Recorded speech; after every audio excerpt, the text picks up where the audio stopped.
رمضان كريم وأنت مدعو على الإفطار، إذا وجدت بيتي في الدمار وعادت أمي من الطابور بخبز وقلب مكسور.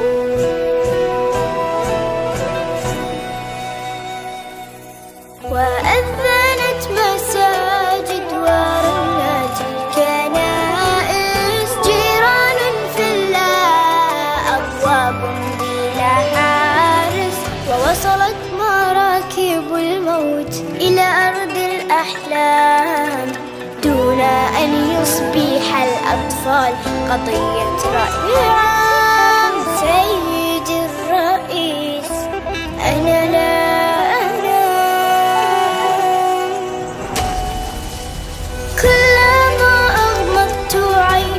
أسمع انفجار ويشتعل سريري دخانا ونار، ويخرج الخوف من باب الدولاب وتبكي الأغاني وتنزف الألعاب.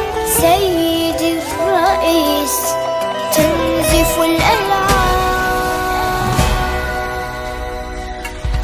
سيدي الرئيس نحن الهاربون، نحن المبعدون، نحن المذنبون، نحن المتهمون بالعبادة،